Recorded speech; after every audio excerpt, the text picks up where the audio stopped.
오늘은 시인의 꽃, 시인의 꽃이란 제목으로 하나님의 말씀 함께 나눕니다. 오늘 본문은 바로 앞절인 로마서 10장 9절, 10절과 연관된 말씀입니다. 특히 10절과 깊은 관련이 있어요. 로마서 10장 10절 사람이 마음으로 믿어 의에 이르고 입으로 시인하여 구원에 이르느니라. 입으로 시인하다, 입으로 시인하다. 이에 해당하는 헬라어는 호몰로게이타이입니다. 이 단어는 공개적으로 자신의 마음을 고백하거나 서약하는 법정적 행위이죠. 달리 말해서 입으로 시인하는 것은 입술로 쓰는 마음의 서약서, 곧 마음의 고백입니다. 따라서 우리는 마음의 도구인 입술을 통하여 자신의 마음에 담긴 생각들, 내용들을 그의 입으로 선명하게 구체적으로 진술하는 것이죠. 그러므로 입술의 고백은 바로 자신의 정체성을 온전히 드러내는 마음의 행위입니다. 우리는 이와 같은 입술의 고백을 통해 우리가 마음으로 믿는 바, 그 믿음의 내용을 여러 사람들 앞에 공개적으로 공개함으로써 우리가 주님을 믿는 자임을 공식적으로 선언하는 것이죠. 이것이 바로 입으로 시인하다, 입으로 시인하다입니다. 이와 같은 맥락에서 우리는 입으로 시인하는 몇 가지 방식에 관하여 말씀을 나누었어요. 달리 말해서 입으로 시인하는 방식에는 어떤 방식들이 있는가 하는 것을 나누었죠. 첫째, 입으로 주를 시인하는 방식에는 세례를 받는 것이 있어요. 여기서 우리가 세례를 받는 것은 내가 마음으로 믿는 믿음에 대한 인을 찍는 것이죠. 나의 구원을 확인하는 것입니다. 달리 말해서 내가 믿는 자임을 나의 입을 통하여 스스로 확인하고 내가 믿는 믿음의 내용이 무엇인지 스스로 확인하는 것이죠. 이와 같은 이유로 세례는 나의 구원을 확정하거나 보증하는 영적 보증서가 아니에요. 세례는 구원을 확인하는 것이죠. 세례는 구원을 확인하는 것입니다. 따라서 입으로 시인하는 방식의 첫 번째로 세례가 있었죠. 둘째, 복음을 부끄러워하지 않는 것 또한 입으로 주를 시인하는 방식입니다. 우리 주님은 당신을 믿고 따르는 자들에게 당신의 거룩하고 영화로운 유니폼인 그리스도의 의의 옷을 친히 입혀주셨어요. 따라서 그리스도를 믿는 신자는 주님께서 친히 입혀주신 의의 옷인 믿음의 옷을 부끄러워하지 않습니다. 우리는 주님의 유니폼을 자랑합니다. 왜냐하면 우리 주님께서는 나를 위하여 나의 자리에서 고난을 받으시고 십자가에서 자신의 몸을 찢기시고 당신의 고결한 피를 흘리시며 그 엄청난 대가를 치르시고 그 값으로 사신 당신의 의의 옷을 당신을 주님으로 믿고 영접한 모든 믿는 자들에게 입혀주셨기 때문입니다. 그러므로 우리가 복음을 부끄러워하지 않는 것 또한 주님을 입으로 시인하는 고결한 방식입니다. 셋째, 주님을 입으로 시인하는 방식에는 교회 가입이 있어요. 그리스도인은 혼자가 아닙니다. 그들은 믿는 즉시 교회 공동체의 일원으로 가입합니다. 그리고 주님의 몸된 지체로서 주님과 함께 살고 주님의 몸의 일부로서 주님의 몸과 함께 삽니다. 초대교회를 바라보셔요. 오순절날 사도 베드로의 설교를 듣고 회개하고 믿는 자가 된 3,000명의 새신자들은 곧바로 교회에 가입하여 그들과 함께 운명을 같이 했어요. 따라서 교회에 가입하는 것 또한 주님을 입으로 시인하는 아름다운 방식입니다. 넷째, 입으로 주님을 시인하는 방식은 복음전도입니다. 왜냐하면 진리는 강건하는 힘이 있기 때문이죠. 그리스도의 강건하는 사랑이 그리스도를 신앙하는 그들의 마음에 불같이 일어나서 진리를 전하지 않고는 답답해서 견딜 수 없기 때문입니다. 이와 같은 이유로 사도들은 한결같이 이렇게 말했어요. 우리가 보고 들은 것을 말하지 아니할 수 없도다. 우리가 보고 들은 것을 말하지 아니할 수 없도다. 여러분, 이것이 바로 강건입니다. 그러므로 복음 전도는 주님을 입으로 시인하는 탁월한 방식입니다. 그러나 이보다 더 주님을 입으로 시인하는 가장 아름답고 최고의 방식이 있어요. 그것이 무엇일까요? 그것은 바로 예배입니다. 예배는 주님을 입으로 시인하는 가장 아름답고 우리가 할 수 있는 시인 방식의 최고의 꽃입니다. 예배만큼 또는 예배보다 우리의 신앙 고백을 보다 잘 효율적으로 최상으로 고백할 수 있는 방식은 이 세상 어디에도 없습니다. 따라서 예배는 시인의 꽃이다. 예배는 시인의 꽃이다. 달리 말해서 예배는 신앙 고백의 꽃입니다. 오늘 본문은 말씀합니다. 로마서 10장 13절. 누구든지 주의 이름을 부르는 자는 구원을 받으리라. 누구든지 주의 이름을 부르는 자는 구원을 받으리라. 특히 본문에서 부르다를 주목해 보셔요.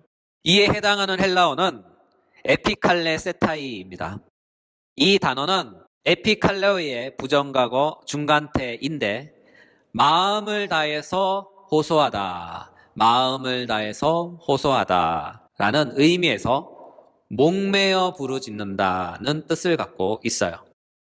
특히 헬라어에서 중간태로 표현된 것은 이 단어가 하나님께 도움을 청하는 것을 나타낸 것이죠. 달리 말해서 주님의 이름을 믿고 의지하며 주님께 모든 것을 맡기고 주님께 간절히 도움을 청하는 것입니다. 이것이 바로 헬라어 에피칼렌세타이입니다. 달리 말해서 부르다입니다. 또한 이와 같은 성경적 맥락에서 70인 역에서도 이 단어를 예배하다, 요청하다라는 의미로 사용합니다. 참고로 헬라어 고전 문헌에서는 이 단어를 신에게 드리는 예배와 관련하여 사용했어요. 따라서 예배는 우리가 마음으로 믿는 바를 고백하는 최고의 신앙 고백입니다. 그러므로 예배는 예수를 주님으로 믿고 입으로 고백하는 최고의 시인 방식이죠. 하나님께 자신의 가장 아름다운 믿음의 열매를 입술의 고백을 통하여 하나님께 드리는 최고의 순종입니다. 우리 주님도 말씀하셨어요. 마태복음 12장 33절. 그 열매로 나무를 아느니라. 이는 마음에 가득한 것을 입으로 말함이라. 그렇죠? 우리의 입술의 열매는 바로 우리 마음의 결실입니다. 달리 말해서 나의 신앙 고백의 최고의 행위로서 예배는 하나님을 향한 나의 아름다운 순종입니다. 따라서 예배를 드리는 자는 신앙 고백을 하나님께 드리는 자로서 자신의 마음을 예배에 담아 하나님께 순종을 드리는 자입니다. 그러므로 예배는 신앙 고백의 꽃이다. 예배는 신앙 고백의 꽃이다. 그렇다면 예배는 누구에게 드리는 것일까요? 달리 말해서 우리 예배의 대상은 누구일까요? 사도 바울은 말씀합니다. 로마서 10장 11절. 성경에 이르시되 누구든지 그를 믿는 자는 부끄러움을 당하지 아니하리라 하니 유대인이나 헬라인이나 차별이 없습니다. 한 분이신 주께서 모든 사람의 주가 되사 그를 부르는 모든 사람에게 부유하시도다. 누구든지 주의 이름을 부르는 자는 구원을 받으리라. 본문에서 믿음의 대상으로서 주님이 제시되죠. 여기서 주님은 언제나 헬라어 키리오스로서 구약의 여호와 하나님을 가리킵니다.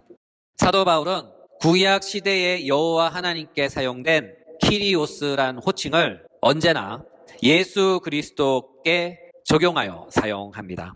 한마디로 예수님은 구약의 여호와입니다. 구약의 여호와께서 바로 예수님이십니다.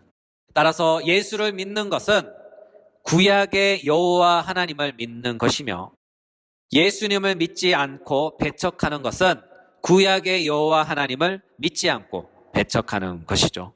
그러므로 예수를 믿는 신앙, 곧 여호와 하나님을 믿는 신앙이며 예수를 불신하는 것은 곧 여호와 하나님을 불신하는 것입니다. 이와 같은 이유로 우리가 예배드려야 할 예배의 대상은 바로 구약의 여호와이신 예수 그리스도입니다.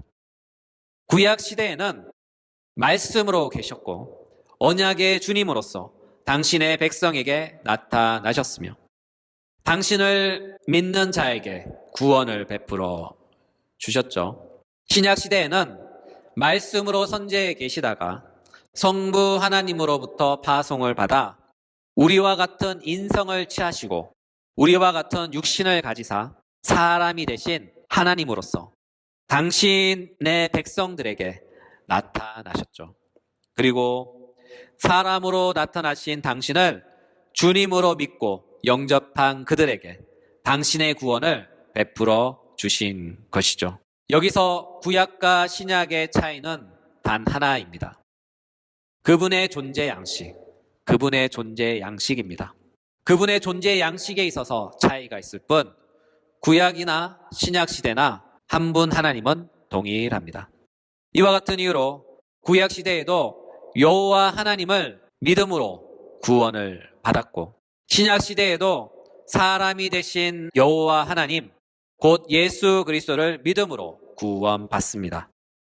이것은 시대가 바뀌어도 세대가 바뀌어도 영원히 변하지 않는 참 진리, 절대적 진리입니다. 이와 같은 이유로 요엘 선지자는 이렇게 외친 것이죠. 요엘서 2장 32절 누구든지 여호와의 이름을 부르는 자는 구원을 얻으리라. 누구든지 여호와의 이름을 부르는 자는 구원을 얻으리라.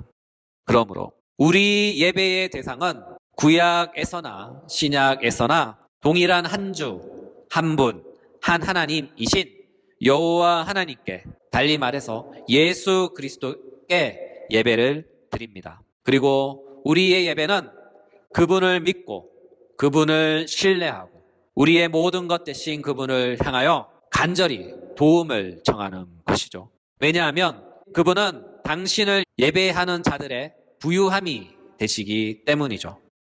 본문은 말씀합니다. 로마서 10장 12절 한 분이신 주께서 모든 사람의 주가 되사 그를 부르는 모든 사람에게 부유하시도다. 본문에서 부유함에 해당하는 헬라어는 은혜롭다라는 말을 함축하고 있어요. 달리 말해서 주님은 당신에게 도움을 청하는 모든 사람들에게 당신의 은혜의 풍성함이 되신다 하는 뜻입니다. 왜냐하면 우리 주님의 은혜는 끝이 없기 때문이죠. 달리 말해서 우리 주님은 온 세계의 주님입니다. 그리고 우리 주님의 은혜는 온 세계를 채우고도 남는 충분한, 넉넉한, 풍성한 은혜입니다. 바로 이것이 부유함이죠.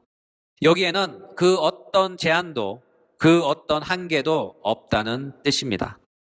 그렇다면 하나님의 은혜의 풍성함의 본질은 무엇일까요?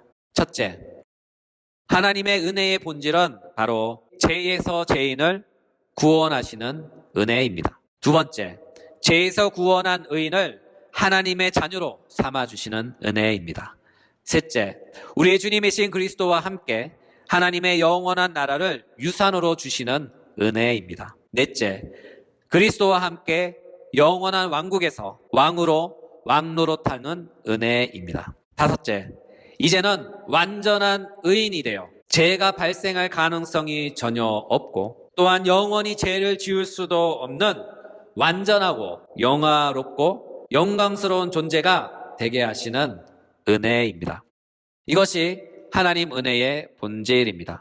따라서 주님을 믿는 자는 하나님의 풍성하신 은혜로 말미암아 구원을 받고 하나님의 은혜의 부유함으로 말미암아 그를 찾고 부르는 모든 자에게 은혜와 자비의 풍성함을 나타내 주십니다.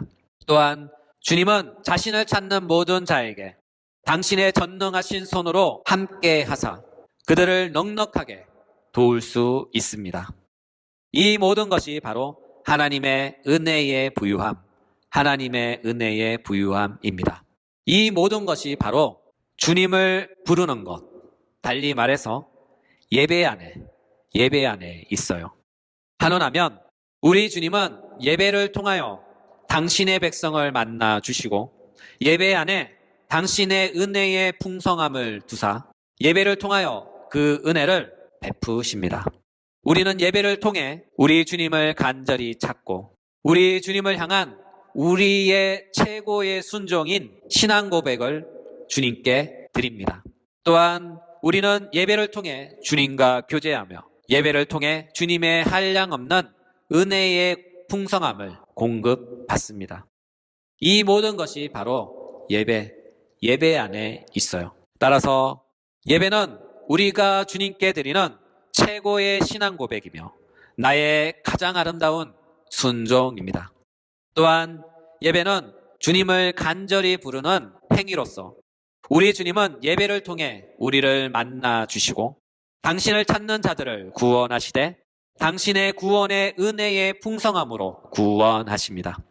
그러므로 우리의 최고의 신앙 고백, 달리 말해서 입으로 주를 시인하는 방식은 바로 예배입니다.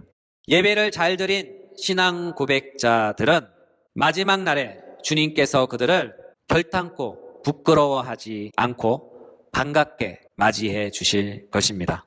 따라서 우리의 예배의 시작은 은혜로울 것입니다. 우리의 예배의 가정은 부유할 것입니다. 우리의 예배의 마지막은 부끄럽지 않을 것입니다. 이와 같은 이유로 동일한 신앙 고백을 가진 믿음의 동역자 분들께 권면합니다. 예배를 통해 우리의 가장 아름다운 신앙 고백의 심장을 우리 주님께 바치십시오.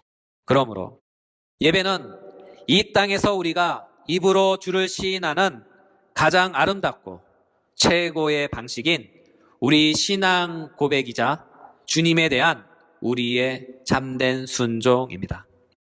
성경은 말씀합니다.